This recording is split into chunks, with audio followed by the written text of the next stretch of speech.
সফলতা লাভ কৰা আঁৰত যেনেদৰে বিভিন্ন কাৰক থাকে ঠিক তেনেদৰে আপুনি যদি বহু দিনৰ পৰা এটা লক্ষ্য খেদি আছে কিন্তু সফল হ'ব পৰা নাই সেই ক্ষেত্ৰতো বহু কাৰণ থাকিব পাৰে তাৰে এটা প্ৰধান কাৰণ হৈছে যে স্পষ্ট লক্ষ্যৰ অভাৱ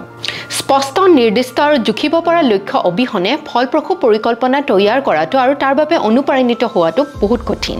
অস্পষ্ট লক্ষ্যই স্পষ্ট পৰিকল্পনাৰ অভাৱ সৃষ্টি কৰে উদাহৰণস্বৰূপে আপুনি কৰ্মসংস্থাপন বা জব এটা বিচাৰিছে কিন্তু আপুনি নিৰ্দিষ্টকৈ কোনটো চাকৰি বিচাৰিছে যদি আপোনাৰ মনত স্পষ্ট নহয় আপুনি সেই দিশে গতি কৰাত আৰু অৱশেষত সেই লক্ষ্যত উপনীত হোৱাটো কঠিন হ'ব পাৰে ধৰি লওক এজন ব্যক্তিয়ে প্ৰশাসনিক বিষয়া হ'ব বিচাৰিছে কিন্তু তাৰ এটা স্পষ্ট লক্ষ্য নিজকে দিয়া নাই তেওঁ চাকৰি এটা যেনে তেনে পোৱাতহে গুৰুত্ব বেছি দিছে তেন্তে তেওঁৰ সৰ্বোচ্চ শক্তি এই পৰীক্ষাটোৰ বাবে প্ৰস্তুতি চলাবৰ বাবে দিব নোৱাৰিব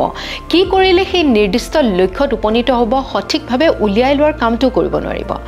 আৰু এই যাত্ৰাত যি চাকৰি সহজলভ্যভাৱে তেওঁ পায় তাতে নিযুক্তি লাভ কৰে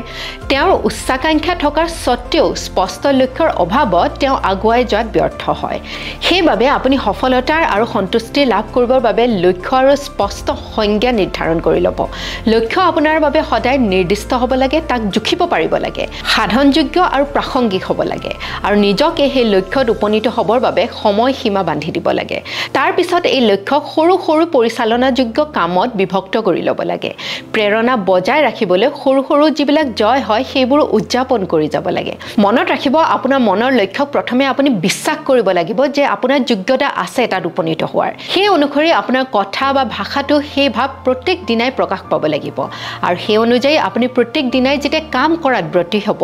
আপোনাৰ সফলতাৰ দুৱাৰ আপোনাৰ বাবে মুকলি হ'ব ইয়াৰ পৰৱৰ্তী খণ্ডটো চাবলৈ আপোনালোকে আমাৰ নেক্সট ভিডিঅ'টোৰ কাৰণে অপেক্ষা কৰিব ধন্যবাদ